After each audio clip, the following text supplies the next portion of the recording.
India देख रहे हैं आप। मैं हूं कुंदन जम्यार। उत्तराखंड जुड़ी हुई खबरों की शुरुआत करते हैं। उत्तराखंड के जैविक उत्पादों को पहचान दिलाने के लिए सरकार ने नई पहल की है। बता दें कि प्रदेश में उत्पादित कई जैविक उत्पादों की किट तैयार की गई है। शुक्रवार को मुख्यमंत्री पुष्कर सिंह धामी और कृषि मंत्री गणेश जोशी इस किट का अनावरण करेंगे। इस मौके पर कृषि मंत्री गणेश जोशी ने उत्तराखंड में उत्पादित होने वाले विशेष उत्पादों का वैश्विक पहचान दिलाने की पहल की है। इस पर मुख्यमंत्री ने प्रदेश में बोर्ड बनाने की घोषणा की है। ऐसे में गणेश जोशी ने कहा है कि जैविक उत्पादकों को पहचान दिलाने से उत्पादों की मांग में इजाफा होगा और जीआई बोर्ड के गठन से बड़े पैमाने पर स्थानीय उत्पादकों को रोजगार प्रोत्साहन मिलेगा, जिससे पलायन भी रुकेगा। इसके बारे में जिक्र किया था और देश का पहला geographical indication board GI board बनाने वाला हमारा प्रदेश पहला राज्य होने जा रहा है और निश्चित ही इसका लाभ हमारे किसानों को मिलेगा, ये मैं कहना चाहता हूँ।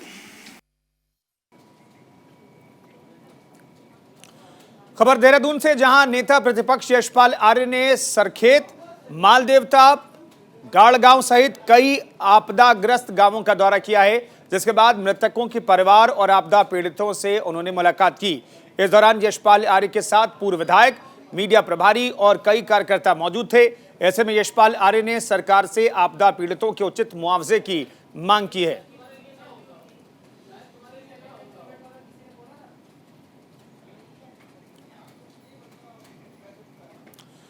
वहीं प्रदेश के कृषि मंत्री गणेश जोशी ने रविवार को आपदा प्रभावित इलाकों का दौरा किया। साथ ही कृषि मंत्री सरखेत पहुंचे, जहां गणेश जोशी ने पुनर्निर्माण कार्यों का स्थलीय निरीक्षण किया, जिसके बाद अधिकारियों को काम में तेजी लाने के निर्देश दिए। ऐसे में गणेश जोशी ने एनडीआरएफ और एसडीआरएफ टीम की सराहना भी की है। गणेश जोशी ने कहा कि अभी तक प्रभावित क्षेत्र से 17 परिवारों को सुरक्षित स्थानों पर पहुंचाया जा चुका है और आपदा में अभी लगातार टीमें लगी हुई हैं आपदाग्रस्त इलाकों में, जिनका पता लगाना सरकार की सबसे पहली प्राथमिकता है, जो लापता हैं, और सरकार प्रभावितों की हर संभव मदद कर रही है।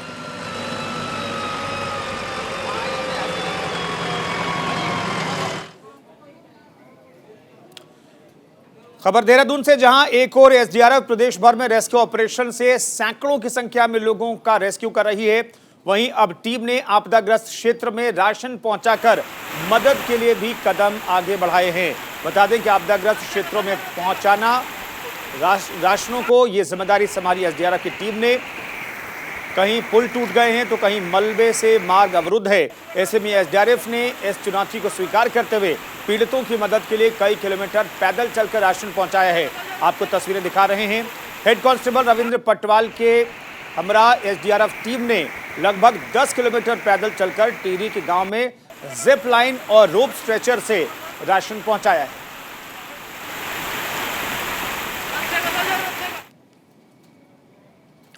खबर देहरादून से ही, जहां प्रदेश में आई आपदा को लेकर कांग्रेस के प्रदेश अध्यक्ष करण मारा ने राज्य सरकार पर आरोप लगाया है। बता दें कि आरोप लगाते हुए करण मारा ने कहा कि रोड कटिंग के दौरान डंपिंग जोन न बनाया जाना आपदा का बड़ा कारण रहा है, जिसके बाद उन्होंने खुद आपदाग्रस्त इलाकों और लोगों से मुलाकात की और लोगों ने इसको अतिक्रमण का कारण भी बताया। ऐसे में उन्होंने कहा कि राज्य में आई आपदा का आकलन फिलहाल लगाना बहुत ही मुश्किल है।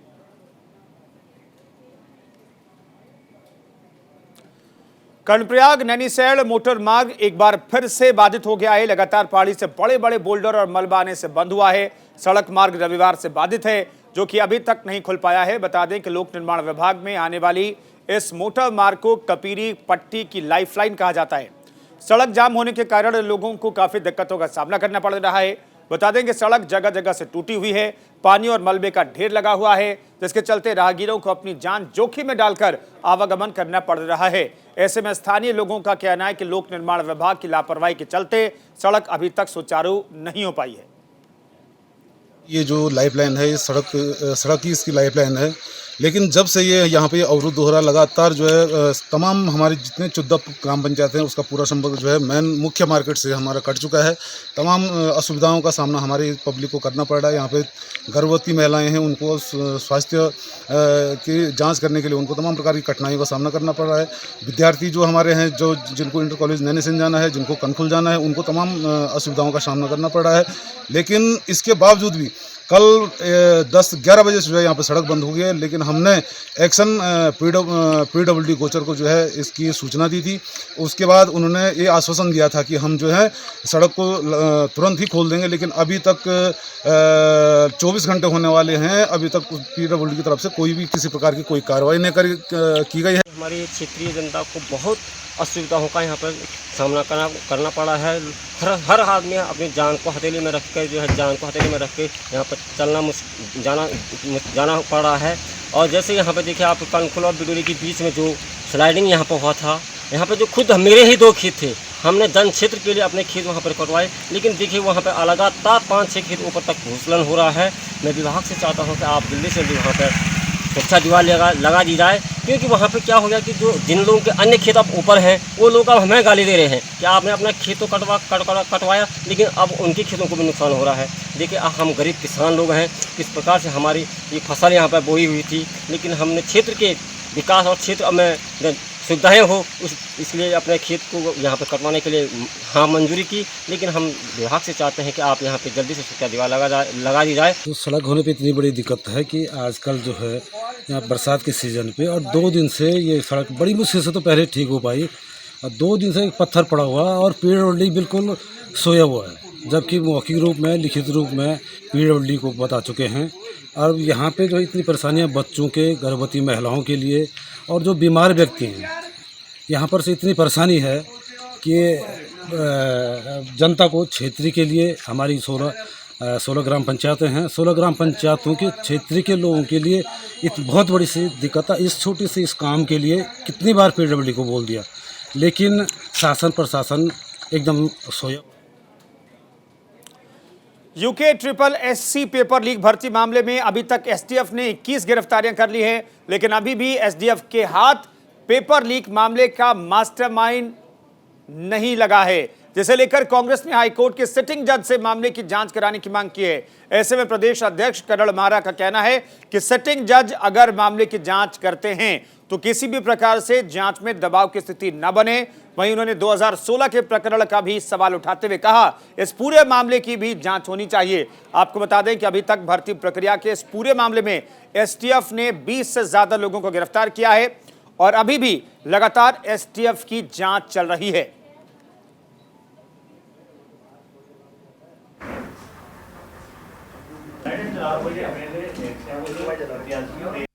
हम चाहते हैं कि इसमें हाई कोर्ट के सिटिंग जज से जांच हो, ताकि किसी सरकार का कोई दबाव ना हो और कोई ऐसी एजेंसी ना आ जाए जिस पे सरकारी नियंत्रण दूसरे तरीके हो। जज के द्वारा अगर किसी सिटिंग जज से अगर ये जांच होगी तो दूध का दूध पानी का पानी होगा। और हम चाहते हैं कि जो 2016 में भी एक प्रकरण उठ रहा था, जब हमारे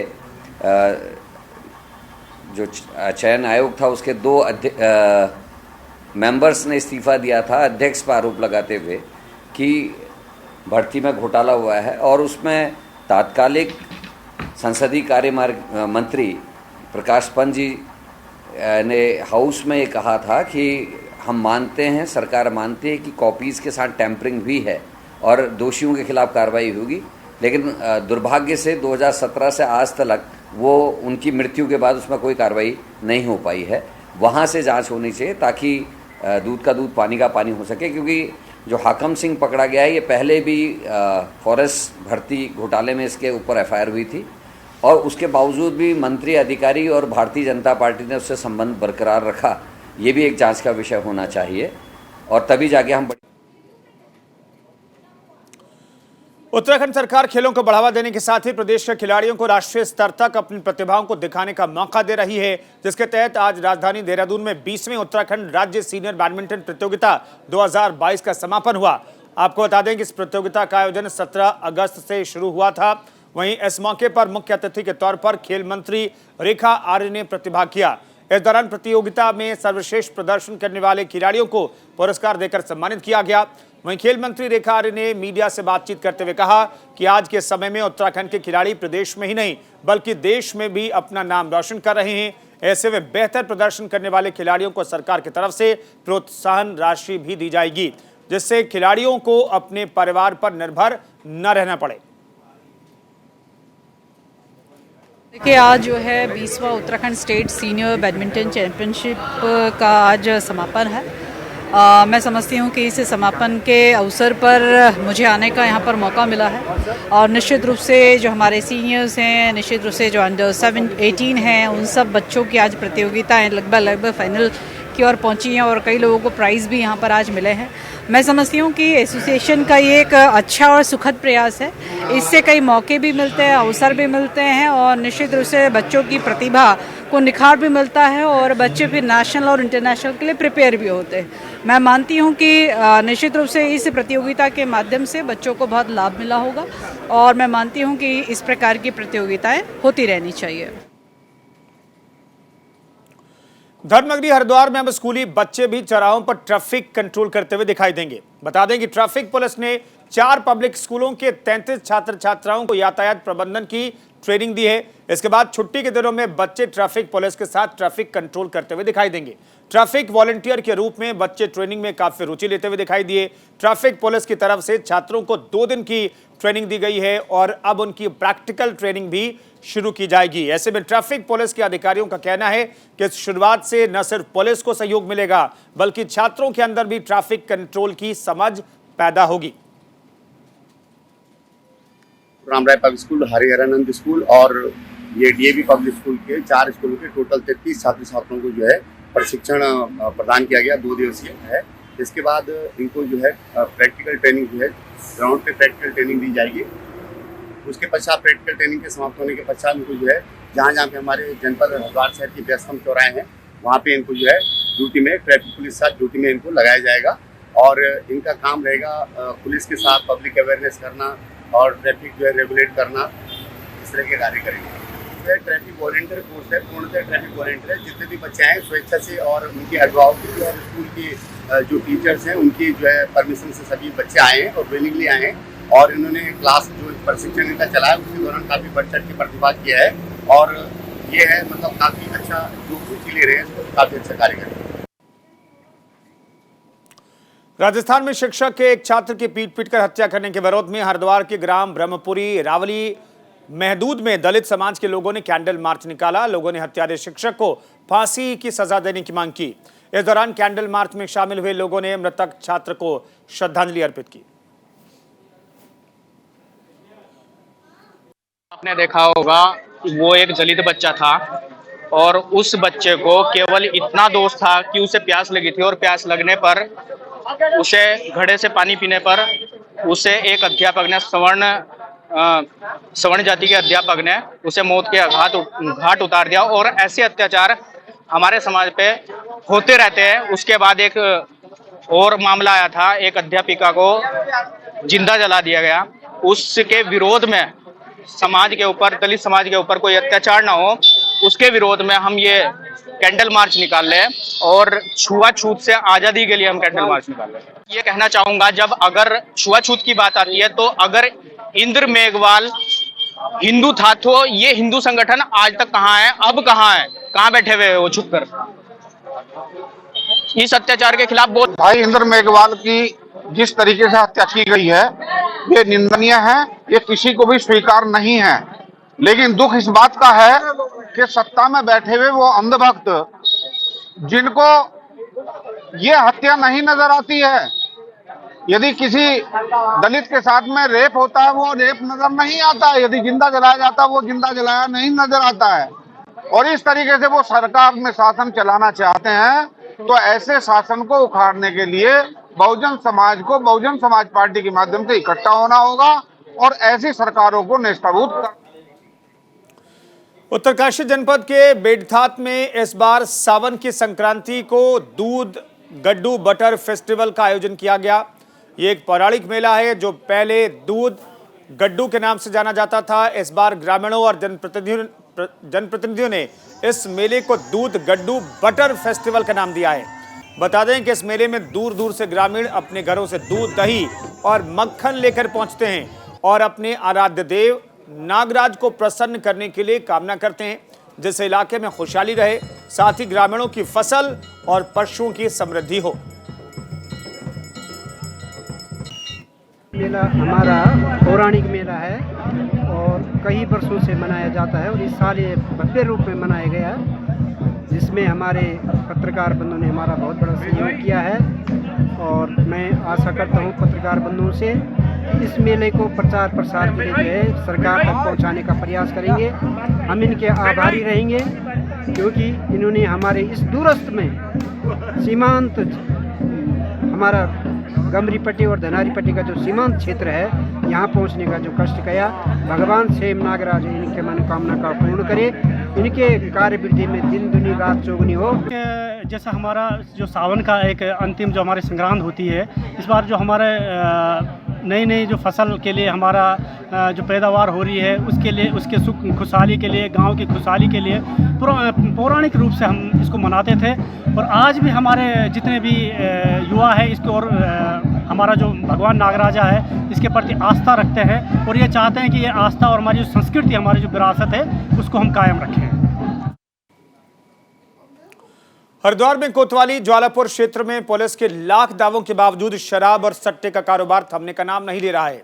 कोतवाली ज्वालापुर इंचार्ज के नेतृत्व में पुलिस टीम ने देर शाम मोहल्ला कैथवाड़ा में शराब और सट्टे का बड़ा कारोबार करने वाले एक आरोपी के घर में दबिश दी। इस दौरान पुलिस को मौके से भारी मात्रा में शराब और सट्टा खेलते 21 लोग मिले। कार्रवाई के दौरान माफिया और इलाके का मशहूर हिस्ट्री शीटर तो मौके से फरार होने में कामयाब रहा, लेकिन पुलिस ने उसके बेटे को धर दबोचा। पुलिस अब सभी के खिलाफ कार्रवाई करने में जुटी है। नेपाल से उधम सिंह नगर जनपद के सतारगंज जा रहे नेपाली यात्रियों से भरी बोलेरो गाड़ी चकरपुर में अनियंत्रित होकर पलट गई। गाड़ी पलटने से 1 दर्जन से ज्यादा यात्री घायल हो गए, वहीं 4 लोगों की हालत गंभीर है। सभी घायलों को खटीमा जिला अस्पताल में भर्ती करवाया गया है। गंभीर रूप से घायलों को हायर सेंटर रेफर किया गया है, जिसके बाद चिकित्सा अधिकारी नेहा मेहर ने बताया कि बोलेरो पलटने से दर्जन भर से ज्यादा लोग घायल हुए हैं, जिनमें 3 महिलाएं, 1 पुरुष को गंभीर चोट आई है। बाकी सभी लोग नागरिक अस्पताल में उपचार के लिए भर्ती हैं।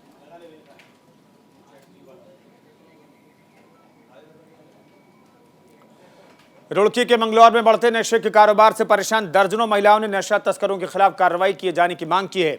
महिलाओं ने मंगलौर कोतवाली पहुंचकर गुहार लगाई, वहीं पुलिस ने जल्द ही आरोपियों को पकड़ने का आश्वासन दिया है। दरअसल मामला मंगलौर क्षेत्र का है। कस्बे और आसपास के क्षेत्रों में स्मैक का कालो कारोबार तेजी से फल फूल रहा है। अधिकतर युवा नशे के दलदल में धंसते जा रहे हैं। सबसे ज्यादा युवा पीढ़ी पूरी तरह नशे के जाल में फंस चुकी है। स्कूल में पढ़ने वाले छात्र भी इस काले नशे की गिरफ्त में आ रहे हैं। नशे की लत को पूरा करने के लिए युवा आपराधिक घटनाओं को भी अंजाम देने से बाज नहीं आ रहे। यही वजह है कि मंगलौर क्षेत्र में चोरी और लूट की घटनाओं में भी इजाफा हुआ है।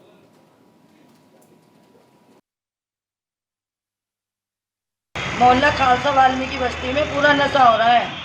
उसमें स्मैक भी बिकी जा रही है, उसमें सुल्फा भी बेचा जा रहा है, उसमें कच्ची पक्की दारू भी बेची जा रही है और इससे हमारा छोटा बड़ा बच्चा भी नशे में पड़ गया है। इसलिए हमने इसको ख़त्म करने के लिए ठान ली है, नशा ख़त्म करने के लिए। इसे हमने नशा ख़त्म करने के लिए बीड़ा ठाना है।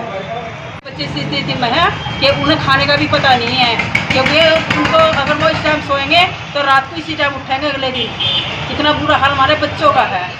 अच्छा, और फिर उनका नशा टूट जाएगा तो चोरी की तरफ भागेंगे, चोरी करेंगे। अच्छा, इसीलिए हमारी 2 भैंसें भी खुल गई मोहल्ले में सर। ये पता नहीं कि किसने खोल ली, लेकिन कराते नशे वालों नहीं है। बस हमारे तो ये समस्या है कि नशा बस हमारी तरफ से तो बिल्कुल खत्म हो जाए। इस संबंध में नशे, अवैध शराब, स्मैक, गांजा आदि की जो सूचनाएं प्राप्त हो रही हैं उन पर हम लोग प्रभावी कार्रवाई कर रहे हैं समय समय पर पूरा थाना क्षेत्र में। और जो महिलाओं के द्वारा जो ज्ञापन मिला है उसको भी, उसमें जो उनके द्वारा स्थान बताए गए हैं उन पर भी हमने जो है कार्रवाई करी। हरिद्वार धर्मनगरी आस्था के लिए देश विदेश में जानी जाती है और लोग हरिद्वार तीर्थ नगरी में आस्था को लेकर हरिद्वार पहुंचते हैं। लेकिन अब धर्मनगरी हरिद्वार को कुछ लोगों ने मौज मस्ती का अड्डा बनाना शुरू कर दिया है। कोई मां गंगा के तट पर शराब पीकर हुड़दंग करता दिखा, तो कोई गंगा में हुक्का पीता हुआ दिखाई दिया। हद तो तब हो गई जब हरिद्वार तीर्थ नगरी की मान मर्यादा को ताक पर रखते हुए आधी रात को 4 युवकों ने धर्मनगरी की सड़कों को ही होटल बना दिया और देर रात्रि बिना कपड़े पहने सड़क पर ही मौज मस्ती करने लगे। वहां से गुजर रहे स्थानीय निवासी ने उनकी हरकत कैमरे में कैद की। इन युवकों के हौसले इतने बुलंद हैं कि पुलिस प्रशासन का भी खौफ नहीं रहा और नशे में धुत चारों युवकों ने सड़क पर मौज मस्ती करते रहे। युवाओं का ये वीडियो सोशल मीडिया पर वायरल हो रहा है। युवकों की इस हरकत ने पुलिस प्रशासन पर सवालिया निशान लगाया है।